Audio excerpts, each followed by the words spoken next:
বিশ্বজিৎ রয় আপনি আছেন, যদি আপনার ওখান থেকে একো হচ্ছে, আপনাকে হেডফোন কানেক্ট করতে হবে অথবা একো ক্যান্সেলেশনটা চালু করতে হবে। হ্যালো আসাদ ভাই, শুনতে পাচ্ছেন কি? হ্যাঁ, ক্লিয়ার। হ্যাঁ, তো আমি সিলেট থেকে, তো যদি বলার সময় হালকা সিলেটি ভাষাটা এসে যায় তাহলে কিছু মনে করবেন না। তো আমার প্রশ্ন হচ্ছে যে ইসলামিক যে ক্যালেন্ডারটা আছে, হিজরি ক্যালেন্ডার, সেখানে কিন্তু 354 দিনে বছর হয়, যেখানে 365 দিনে বছর হওয়ার কথা। তাইলে আল্লাহ কি পারতেন না যে ক্যালেন্ডারের মোতাবেক পৃথিবীকে ঘোরাতে বা পৃথিবীর মোতাবেক ক্যালেন্ডার তৈরি করতে? আমার এই প্রশ্নটাই ছিল, ছোট প্রশ্ন। হ্যাঁ, মানে মাসুদ একটু বলে রাখি যে হ্যাঁ, বিশ্বজিৎ রায় আপনি ব্যাক স্টেজে আছেন, আপনাকে স্ক্রিনে রাখলে একো হয়। জি মাসুদ ভাই ওনার। আচ্ছা, উনি যেটা বললেন সেটা হচ্ছে যে আল্লাহ কি পারতেন না 354 দিনে পৃথিবী ঘোরাতে, কিন্তু হিজরি ক্যালেন্ডার যেটা, সেটা হচ্ছে চন্দ্র ও চাঁদের হিসাব অনুযায়ী চলে, সূর্যের হিসাবে চলে না, ওটা চাঁদের।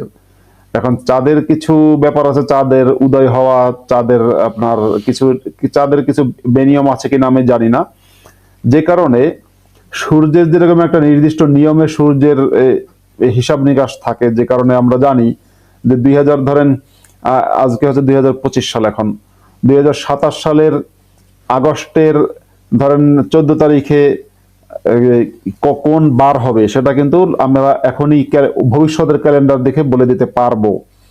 কিন্তু একইভাবে 2000 এখন হিজরি আরবি সাল অনুযায়ী হচ্ছে 1400 সম্ভবত, এই মুহূর্তে মনে নেই, 44 বা এরকম কিছু হবে।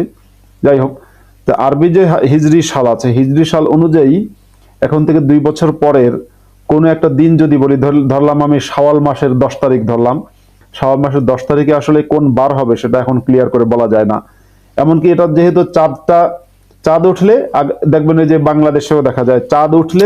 এখন আজকে আমি একটু গুগলে দেখে নিলাম যে এখন রজবের 25 তারিখ 1446। হ্যাঁ, 1446, ধন্যবাদ। তো এই কি বলে, দেখবেন বাংলাদেশের মুসলমানরা, সারা বিশ্বের মুসলমানরা চাঁদের অপেক্ষা করে যে আগামীকাল যদি চাঁদ ওঠে তাহলে ঈদ হবে, বা চাঁদ উঠলে শাওয়াল মাস হবে, চাঁদ উঠলে জিলহজ মাস হবে। তো এখন এটা যেহেতু চাঁদের উপরে ভরসা করে ওরা তারিখটা তৈরি করেছে, তৎকালীন ইয়ের লোকেরা, মক্কার লোকেরা, মোহাম্মদের পরের ঘটনা, মোহাম্মদ হিজরতের পরে ওমরের সময় সম্ভবত হিজরি সাল চালু হয়, সে সময় এই জন্য এর হিসাবের মধ্যে গরমিল রয়েছে, মানে রয়ে গেছে। যে কারণে এখন কিন্তু সৌদি আরব, আপনারা অনেকে জানেন কিনা, সৌদি আরবে কিন্তু অফিসিয়ালি ইংরেজি সালের পাশাপাশি হিজরি সালটাকেও কিন্তু কাউন্ট করা হতো, কিন্তু হিজরি সালের যে বিভিন্ন তারিখ নিয়ে যে ঝামেলা হয়, সে কারণে সৌদি সরকার হিজরি সাল মানে তাদের অফিসিয়াল ইয়ে থেকে হিজরিকে বাদ দিচ্ছে, তারা এখন ইংরেজির উপরেই ভরসা করছে। অনেক ধন্যবাদ মাসুদ ভাই। আমাদের শেষ অতিথি হিমেল, আপনার প্রশ্নটি যদি রাখেন। আচ্ছা, ধন্যবাদ আসাদ ভাই যুক্ত করার জন্য। শুনতে পাচ্ছেন আমাকে? জি। আচ্ছা,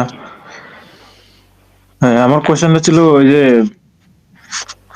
7 আসমান বিষয় আর কি, যে আল্লাহ তাআলা যে সৃষ্টি করছে 7 আসমান। তো এখন আবার বলা হয়েছে যে প্রথম আসমানকে সজ্জিত করা হয়েছে বিভিন্ন তারকারাজি দ্বারা। তো এখন তো বিজ্ঞানের যে গবেষণার কারণে আমরা জানতে পারছি যে 7 আসমান বলতে এমন কিছু এখনো আবিষ্কৃত হয় নাই, তবে ওই যে আপনার মহাকাশে যে আপনার সৌরজগৎ থেকে শুরু করে গ্যালাক্সি, তারপরে আরো যে বড় বড় মহাজাগতিক যে স্ট্রাকচার গুলা, হ্যাঁ, এখন এগুলোর তো মানে ওনারা এখনো সীমা খুঁজেই পায় নাই যে প্রথম আসমান কোনটা আর দ্বিতীয় আসমান কোনটা।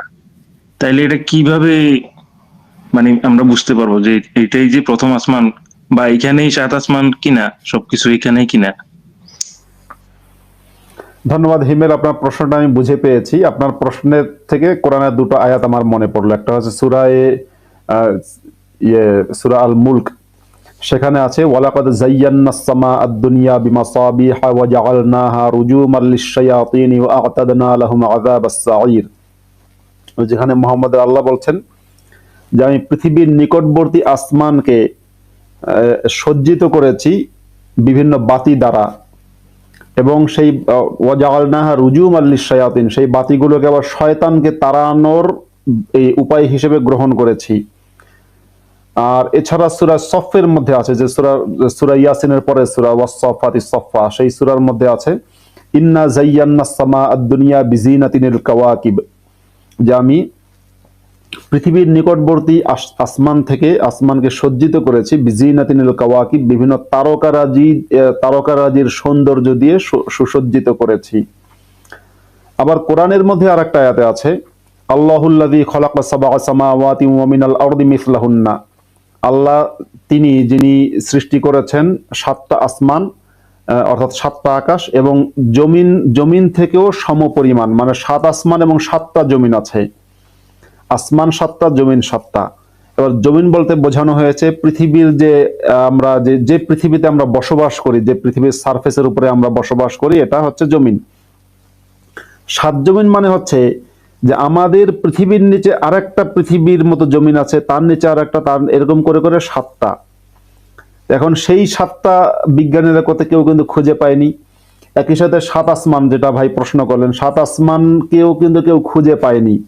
কারণ যেহেতু আমরা পৃথিবী থেকে যেখান থেকেই আমরা যেদিকেই ছুটবো, আগে তো আমরা বলতাম উপরের দিকে, এখন উপর বলতে কিছু নেই। কারণ আমি যদি এখান থেকে, ধরুন আমি এখানে বসা আছি, আমি যদি সোজা উপরের দিকে উঠতে থাকি, তাহলে আমি কিন্তু আমেরিকার উল্টা দিকে যাচ্ছি। আবার একজন ব্যক্তি আমেরিকার, ধরেন যে এখন নেভাদায় আছে, সে নেভাদার মরুভূমি থেকে সে যদি সোজা উপরের দিকে উঠতে থাকে, সে কিন্তু আমার উল্টা দিকে, অর্থাৎ পৃথিবীটা যদি গোল হয়, আমি যাচ্ছি এদিকে, আমার উপর মানে এদিকে, আর নেভাদা যে আছে তার উপর মানে এদিকে। যেহেতু সুতরাং এই যে 7টা আসমান, এই ধারণাটা কিন্তু একেবারেই ফালতু। 7টা জমিন, এই ধারণাটাই ফালতু, এটা বৈজ্ঞানিকভাবে প্রমাণিত না এবং কোনোদিনই প্রমাণ হবে না। কারণ এটা ফাঁকা, তো ভাই ফাঁকার মধ্যে আপনি কি খুঁজে পাবেন? 7 আসমান তো ছাদ, একটা ছাদ, দ্বিতীয় ছাদ, তৃতীয় ছাদ। মোহাম্মদ যখন মেরাজে গেছিল, মেরাজে যাওয়ার সময়ে সেখানে এক এক আসমানে গেছে, এক এক ফেরেশতা দরজা, মানে এক একটা আসমানের ফেরেশতা, ওই যে সেই আসমানের আরবি তো ফুটা না থাকলে কি খুলছে ভাই মাসুদ ভাই, যদি আসমানে যদি ফুটা না থাকে, ছিদ্র না থাকে, তাহলে কি খুলে মোহাম্মদকে ভিতরে ঢুকাইছে? না, দরজা আছে, ফুটা নাই দরজা আছে, ফুটা নাই দরজা আছে, দরজা আছে, হয়তো দরজাটা খুব টাইট করে লাগানো, ওয়াটারপ্রুফ।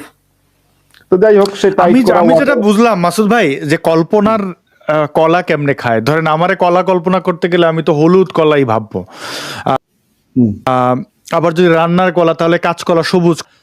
আমার মারি যেহেতু বরিশালে, আমি বরিশালের ঘরগুলো দেখেছি, কাঠের সাধারণত ঘর হতো, কখনো আগের কথা বলছি, এখন তো সবই একই। আগের কাঠের ঘর হইতো, উপরে টিন, অথবা যার সামর্থ্য থাকতো না তার ছনের মানে খ্যারের ঘর থাকতো, কিন্তু ওই উপরে একটা পাটাতন থাকতো, মানে উপরে থাকার একটা আলাদা থাকতো।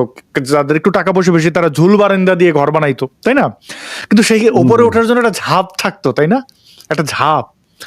আরবের মরুভূমিতে বোধহয় যাদের একটু আছে, একটু মানে একটা দোতলার, মোহাম্মদ ছাদ, মানে আকাশটাকে কল্পনা ওইভাবে, ওই ঝাঁপ, ওই দোতলা, ওইভাবে কল্পনা করছে। ওইখানে তালার উপরে তালা, একটার পর আরেকটা তালা বানাইতে পারে, তাহলে তো আল্লাহ নিশ্চয়ই বানাইতে পারবে এক তালার উপর আরেক তালা, একটা ছাদের উপর আরেকটা ছাদ। এক্স্যাক্টলি, হয়তো যেহেতু আল্লাহ তাহলে 7টাই বানাইছে। মানে আরবে তো তখন, বা এই উপকূলীয় অঞ্চলগুলোতে দোতলার উপরে 3 তলা কেউ ভাবতে পারতো না, কারণ ওটা ঝড়ে বন্যায় উড়ে নিয়ে যেত। তো আরবে বোধহয় 7 তলা ভাবার সুযোগ ছিল না। আমরা এই জিনিসটা মোটা স্পষ্ট। আমার একটা প্রশ্ন, আমাদের কোনো প্রশ্ন নাই। আচ্ছা ফারাজ ভাই কইরেন, আমার শুধু প্রশ্নটা হচ্ছে যে আমরা দেখছি ওই আসিফ মাহতাব উৎসকে নিয়ে মানুষ ট্রল করতেছে যে সে হচ্ছে বই সেক্সুয়াল, বই দেখলেই তার সেক্স উঠে যায়, সে বইয়ের মধ্যে এই ঝামেলা ওই ঝামেলা, মানে বলে না যে বাইসেক্সুয়াল, হেট্রোসেক্সুয়াল, এই হচ্ছে বই সেক্সুয়াল। মোহাম্মদ হচ্ছে 7 সেক্সুয়াল, তার আপনি দেখবেন সব জায়গায় 7 7 7 7 7, কিন্তু বউয়ের বেলায় 4টা কেন? ওইখানে কেন 7 অ্যাপ্লাই করলো না? অড সেক্সুয়াল আসাদ ভাই, অড সেক্সুয়াল মানে হচ্ছে বিজোড় সেক্সুয়াল। হ্যাঁ, এবার এটা একটা চিন্তার বিষয় যে মোহাম্মদ বিয়ের অনুমতি দেওয়ার ক্ষেত্রে 7-এর সংখ্যা না গিয়ে 4-এ গেল কেন? আবার মোহাম্মদ নিজের বিয়েও কিন্তু 7টা করেনি, মোহাম্মদের নিজের বউয়ের সংখ্যা ছিল 11টা, মতান্তরে 12টা। হুম। কিন্তু বিয়ে করার ক্ষেত্রে 4টা কেন গেল, এটা একটু গবেষণার বিষয়। ভালো একটা কথা বলেছেন। যখন আমরা মাদ্রাসায় আমাদেরকে হুজুররা যেটা শিখিয়েছে সেটা তো আর আমি অ্যাকসেপ্ট করব না, এখন হয়তো আমি নতুন করে ভাববো। মাদ্রাসায় হুজুররা শিখিয়েছেন যে আল্লাহ তাআলা প্রত্যেকটা পুরুষের শরীরে 4 জন নারীর সমান শক্তি দিয়েছেন। মানে এটাকে হুজুররা বলতো কুওয়াতে জাকার বা কুওয়াতে শাহওয়াত, মানে যৌন ক্ষমতা, সেটা দিয়েছেন 4 জন পুরুষ, 4 জন নারীর সমান। সেই জন্য এটা আল্লাহর দেয়া তাহলে system। মাসুদ ভাই, আমাদের পৃথিবীতে পুরুষ আর নারীর অনুপাত কেন 4:1 না? মানে পুরুষ থাকবে 100 জন, নারী থাকবে 400 জন। এটা যদি না হয় তাহলে বাস্তবতা কি? তার বউ, আমার বউ, আমার বউ, তার বউ, এরকম বউ বউ বউ, মানে 4 জনের ক্ষমতা আছে, তাহলে বাকি 3 জন পাবেন কই? অনুপাত তো 1 হ্যাঁ, 1। হ্যাঁ, এটাই মানে আল্লাহ এই আমি 4 মোহাম্মদের এই পাবো কই? সিস্টেমটা যে ভুল, মোহাম্মদের এই সিস্টেম, মোহাম্মদের এই 4-এর হিসাবটা যে ভুল, সেটা তো পৃথিবীর জনসংখ্যা দেখেই বোঝা যায়। যদি মোহাম্মদের আল্লাহ যদি পারফেক্ট হতো, তাহলে পৃথিবীর জনসংখ্যা আপনি যেটা বলেন তাই হতো, প্রতি 100 জনের বিপরীতে 400 জন নারী থাকতো। সেটা তো হয়নি। তার মানে আল্লাহ বলতেছেন না এই যে ভাই আপনার আপনারা বউ, জিহাদ মানে টিহাদ এই যে বউ বন্ধ ভাগাভাগি করবেন, করার জিহাদ ব্যাপারটা টিহাদ বলে বন্ধ দিছেন করবেন। আল্লাহ। তাহলে ভাগাভাগি ছাড়া তো উপায় নাই, গার্লফ্রেন্ড ভাগাভাগি, বউ ভাগাভাগি ছাড়া, নলে আমি 4 জনের যে আমার শক্তি, আমি 4 জন পাবো কই? না, ভাগাভাগি তো মুসলমানরা করেছেও। যখন মদিনায় গেছে তখন মুসলমানরা এক একজন নিজের বউ ছেড়ে দিয়ে বলে, ঠিক আছে আমি ছেড়ে দিলাম, তুমি নাও, ভাগ করে দিয়ে। এবার একজন মুসলমানের বউ আর একজনের বউ হয়ে গেছে। হ্যাঁ, মোহাম্মদের সাহাবীদের বউয়েরা মোহাম্মদের বউ হয়ে গেছে। এক সাহাবীর বউ আর এক সাহাবীর বউ হয়ে গেছে। বউ তো ওদের কাছে খুব ছিল, মানে বউ ছিল হাতের মুড়ির মোয়ার মতো, বদল করতো, ঘন ঘন বদল করতো।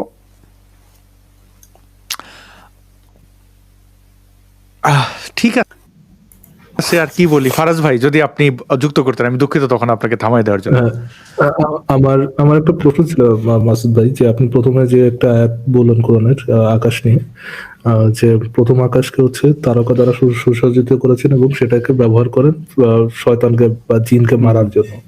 তো ওটাকে তো বলে শুটিং স্টার, মানে আর কি শুটিং স্টার দেখে আর কি মনে করতো যে এই শুটিং স্টারটা যেতেছে নিশ্চয়ই আর কি কোনো শয়তান আল্লাহর প্ল্যান শুনতেছে তাকে মারার জন্য, বা কোনো জিন আল্লাহর প্ল্যান শুনতেছে তাকে মারার জন্য, যে শুটিং স্টারটা ইয়ে করছে। তো কোরআন পড়ে মানুষ তারা আর শুটিং স্টারের মধ্যে পার্থক্যটা বুঝবে কিভাবে? নাকি একই জিনিস? একই জিনিস তো। কোরআনের আল্লাহ, কোরআনের মোহাম্মদের কাছে তো কোনো পার্থক্য নেই, সবই একই জিনিস। গ্রেট গ্রেট, তাহলে তো অনেক ধন্যবাদ মাসুদ ভাই। ফারাজ ভাই, আল্লাহর কাছে তারা আর শুটিং স্টারের মধ্যে কোনো পার্থক্য নেই নেই পার্থক্য। আসলে।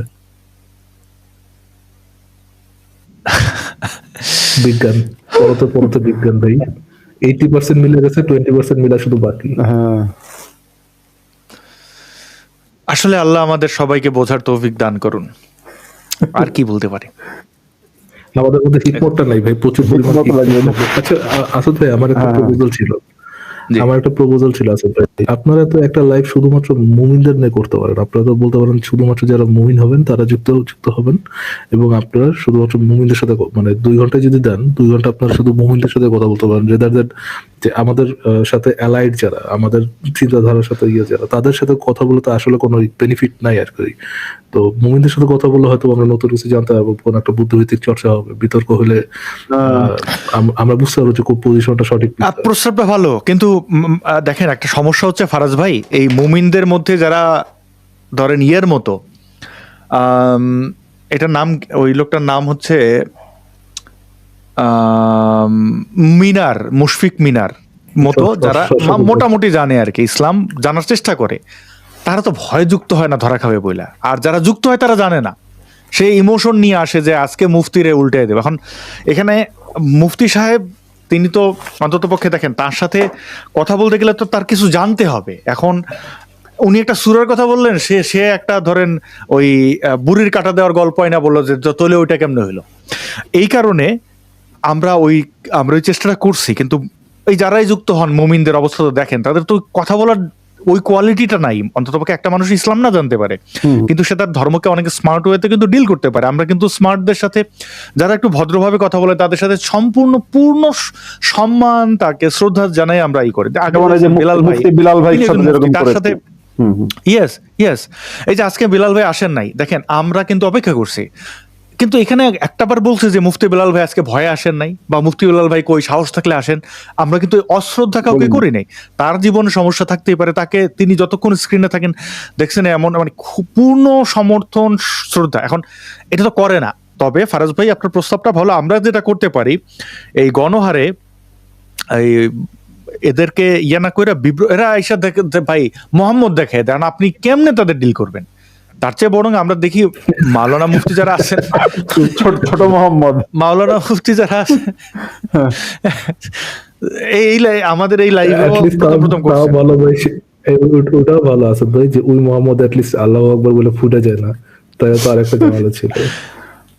এই তো আমরা চেষ্টা করতেছি যে যারা আসলে বেলাল ভাইয়ের মতো আছেন, মুফতি বেলালের মতো, যারা আসলে আমরা তর্ক বিতর্ক করি সুন্দরভাবে, যদি তারা আমাদেরকে তাদের পথ, হেদায়েতের পথ যেটা মনে করেন ইসলাম সত্য, সেটা যদি সত্য হয় তাহলে আমরা গ্রহণ করে নিলাম। আমি নিজেও গিয়ে ফারাজ ভাই আপনার দাওয়াত দেবো, ভাই অনেক ভুল করছেন, তওবা করেন, আপনার জন্য আল্লাহর কাছে আমি বিশেষভাবে লাইভে এসে সুপারিশ করব। তো সেরকম ব্যবস্থা হইতে পারে। তো এই উদ্যোগ নিতেছি। আসিফ ভাই মাঝখানে একটা উদ্যোগ নিয়েছিলেন, কিন্তু আমি ওটা তো হয় ধরেন কোন মুমিন এসে যদি ধরেন ধস্তাধস্তি করতেছে, তাদের সাথে তো মনে করেন রেফারেন্স ছাড়া ধস্তাধস্তি করার কোনো মানে নেই। তার কাছে যদি রেফারেন্স না থাকে, আপনি বলতেই পারেন যে ভাই আপনার কাছে রেফারেন্স নেই, আপনার সাথে কথা আগানো যাচ্ছে না, বলে বের করে দিলেন। ধরেন দুই একজনও যদি দেখে যে তাদের পজিশন গুলো কি স্ট্রং নাকি পজিশন গুলো কেমন, এইখানে একটা বিড়ম্বনা আছে। ফারাজ ভাই আপনি একমত হবেন আমার সাথে। দেখেন এই যে হামাস ইসরায়েলের উপর হামলা করছে, এখন ইসরায়েল পেদানি দিতেছে, এই পেদানি দেখে বাঙ্গু মোমেনরা কাঁদতেছে না, ইসরায়েলের উপর হামলা করার সুযোগ দিতেছে না কেন? কেন তারা আয়রন ডোম খুলে রাখছে? কেন তারা এগুলো করছে? এটা তাদের বড় একটা দুঃখের কারণ, তাই ইসরায়েল খারাপ। এইখানে লাইভে এই যে ধরেন ফাতরামি করতে আসবে, তারা বাইর করে দিলে বলবে না তারে তো সমান ফ্লোর দেওয়া হয় নাই। আপনি 5 মিনিট কথা বলবেন আর ওই ফাতরা এসে 5 মিনিট কথা বলবে, এটা হচ্ছে সমান অধিকার। এইটা কি দেওয়া সম্ভব? বাইর করে দিলে তো বলবে যে এ তো সবাই বাইর করে দেয়। এটা তো অফকোর্স অধিকার চাই আমার মতো করে। যদি আপনারা শুধু মুফতির সাথে কথা বলতে চান, সেটাও ভালো উত্তর। যদি এখানে যদি মিনাররাও আসেন তাহলে তাদের রেসপেক্ট করা হবে, কিন্তু তারা লাইনে থাকতে হবে, যে কোনো এক লাইনে। আমাকে একবার বলছিলেন মাসুদ আসিফ ভাই, আসলে আমাকে একটু ভাই আসিফ ভাই একটা উদ্যোগ নিতে বলছিলেন যে মিনারকে নিয়ে একটা ডিবেটের আয়োজন করা যায় কিনা। আমি আসিফ ভাইকে যে কথাটা বলছি এখন ওইটা বলতেছে, আসিফ মহিউদ্দিন কথা বলবেন আব্দুর রাজাক বিন ইউসুফ বা মনে করেন আজহারি হইলেও তাও একটাই আছে। মিনার ধরা খেয়ে চলে যাবে বা হারবে, তখন মুমিনরা বলবে যে শশা খেজুর বাদ অন্য হাতে থাকে। তো এইটা বাদই যখন দেবে তাহলে আজহারির বাদ দেখ, তাই না? যে আজহারের মানি না বাদ, এই কথাটা বলুক। তো ওই কারণে যে ধরেন সমপরিমাণ শ্রম বা এই যে কোনো মোল্লা মুন্সির চেয়ে আজহারি কোনোদিনই আসবে না। আজহারি আব্দুর রাজ্জাক বিন ইউসুফ কোনোদিনই আসবে না। কেন জানেন তো? প্রথম কথা, ইসলামকে আজহারি এবং যে আব্দুর রাজ্জাক বিন ইউসুফ মুশফিক মিনারের চেয়ে অনেক ভালো জানে। এবার যখন তারা আমার সাথে কিংবা আসিফ মহিউদ্দিনের সাথে তর্কে যাবে, তো মানে অবভিয়াসলি তারা পরাজিত হবে। আর পরাজিত হওয়া মানে হচ্ছে লক্ষ লক্ষ মুসলমানের ইসলাম হারিয়ে দেওয়া। আপনি কি দাবি করছেন এই যে মুশফিক মিনার সে না যায় না তর্কে আসে, মানে সে ইমোশন আবেগে চলে আসে, ধরা খাবে যায় না? না, উনি ইসলাম সম্পর্কে জানে না তা না, কিন্তু বলছি যে কোনোভাবেই উনি আব্দুর রাজ্জাক বিন ইউসুফের চেয়ে বেশি জানে না, তার চেয়ে অনেক কম জানে, মানে ওনার চেয়ে কম জানে। অন্য অনেক মুসলমানের চেয়ে ভালো জানে, কিন্তু আব্দুর রাজ্জাক বিন ইউসুফের চেয়ে কম জানে। যে কারণে রাজ্জাক বিন ইউসুফ আসবে না আমাদের সাথে, কোনোভাবেই আসবে না। কারণ দেখেন যে খুব ভালো জানে সে যদি ধর্মটাকে ব্যবসা হিসেবে গ্রহণ করে, সে আসবে না, আসবেই না, কারণ সে জানে যে এতে তার ব্যবসা ক্ষতিগ্রস্ত হবে, ভক্তরা পালাবে, ভ্যালিড পয়েন্ট। ভক্তরা হাদিয়া দেয়, ভক্তরা পালিয়ে যাবে। ইভেন ভাই সে যুক্তিতর্কে অনেক উইক, তাকে যদি মানে এমন না যে ফিলোসফির জ্ঞান থাকা লাগবে ওরকম না, নর্মাল যুক্তিতর্কে সে বহুত উইক। তার সাথে শুধু যে যুক্তিতর্কের কথা বলেন, ইসলাম যে একটা পায়খানা, এটা বের হয়ে যাবে, খুব সহজে বের হয়ে যায়। ওয়েল, আমরা একদম শেষের দিকে চলে আসছি ফারাজনব ভাই। একটু আমি একটু দর্শকদের একটা ভিডিওর আহ্বান জানাই। এই মুহূর্তে আমাদের প্রায় 2,500-3,000 মানুষ দেখছেন, তো এত রাতেও দেখছেন, 10টা বেজে, এখন তো 11টা বাজে। আচ্ছা, দর্শক বন্ধুদের অনুরোধ করি, আমরা এই যে আমাদের পাহাড়ি আদিবাসীদের উপরে নির্যাতন নিপীড়ন, এইটা নিয়ে আমাদের অনেক বুদ্ধিজীবীরাই ভণ্ডামি করেছেন। আমরা চেষ্টা করেছি ইশতেহারের এই পর্বতে সর্বদলীয় দুর্বৃত্তের খপ্পরে বাংলাদেশ, আপনারা দেখতে পাচ্ছেন এই ভিডিওটি আমি ডেসক্রিপশনে দিয়ে দেবো, আপনারা দেখতে পারেন। আমরা চেষ্টা করেছি সর্বোচ্চটুকু দিয়ে এই ভিডিওটি পরিবেশন করার। তো এটা প্রথম কিছু অংশ।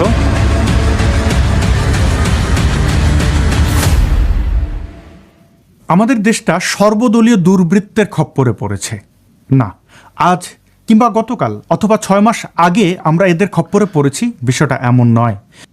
15 মিনিটের এই ভিডিওটি আপনারা দেখতে পারেন।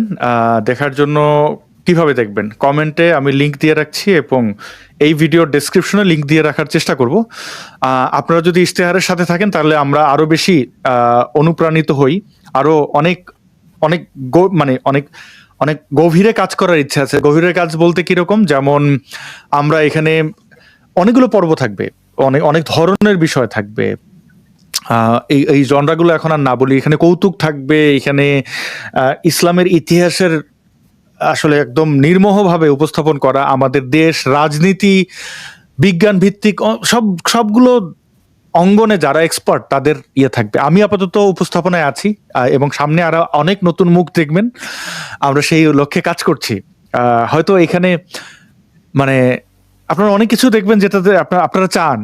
আমি আপনাদের মনের অবস্থান বোঝার চেষ্টা করেছি, সেই অনুযায়ী আমরা চেষ্টা করেছি ইশতেহারকে সাজানো। আপনার পাশে থাকেন, মতামত জানাইন ওইখানে, সেই অনুরোধ। ফারাজনব ভাই, ফারাজুল এবং তারপরে মুফতি মাসুদ ভাইয়ের শেষ বক্তব্য শুনে আমরা শেষ করতাম। জি, থ্যাংক ইউ আসাদ ভাই, যুক্ত করার জন্য ধন্যবাদ। মোটামুটি গেস্ট যদি আরো ভালো যুক্ত হইতেন, যারা আরো একটু ভালো কোশ্চেন করেন, তাহলে হয়তো আরো ভালো জমতো। But it was a great life. Thank you যুক্ত করার জন্য অনেক অনেক ধন্যবাদ আসাদ ভাই। এন্ড মাসুদ ভাই, আকাশ নিয়ে যেটা বলছেন সেটা তো ভালোই বলছেন। আমি আজকে থেকে আর কখনো আকাশচুম্বীর কথাটা ব্যবহার করব না। আচ্ছা, জি মাসুদ ভাই, ঠিক আছে, ধন্যবাদ। ধন্যবাদ আপনাদের। হ্যাঁ, ধন্যবাদ সবাইকে। আর আচ্ছা, হ্যাঁ বলুন। জি, আমি দুঃখিত, হয়ে যাচ্ছে। এত শীতের মধ্যে আপনি থেকে আমাদেরকে সময় দিয়েছেন, অনেক ধন্যবাদ আপনাকে, কৃতজ্ঞতা জানাবেন মাসুদ ভাই। অনেক অনেক শুভকামনা, অনেকদিন বাঁচেন। এবং আমি ওইটাই করি যে আমাদের চেষ্টাটা আসলে কাউকে খাটো করা না, কাউকে অপমান অপদস্থ করা না। যে পরিমাণ অপমান অপদস্থ আমাদের করেন, আক্রমণ করেন, ব্যক্তিগত আক্রমণ, সেই তুলনায় তো কিছুই আমরা করি না। তাও আমরা চাই যে আপনারা এসে আমাদেরকে আলোকিত করেন। যেমন মুফতি বেলাল ভাই, তিনি এসে আমাদেরকে আসলে মুসলমান বানিয়ে ফেলবেন, আমরা জান্নাতে যাব, ফুলে পাখি মিলেমিশে থাকবো, সুন্দর, সেই চেষ্টা করি। কোনো বিদ্বেষ, কোনো ঘৃণা বা কোনো কিছু পরিবর্তনের ইচ্ছা আমাদের নাই। কেউ নাস্তিক হয়ে যাক, নাস্তিকতা আসলে এত ঠুনকো বিষয় না যে কইল বললাম আর হয়ে গেল নাস্তিক, কোন ফায়া বিষয়টা না। তো সেই চেষ্টাতে আপনি যুক্ত, আপনাকে অনেক ধন্যবাদ মাসুদ ভাই। দর্শক বন্ধুদেরকে অনেকবাদ, শুভ রাত্রি জানিয়ে আজ লাইভ শেষ করছি।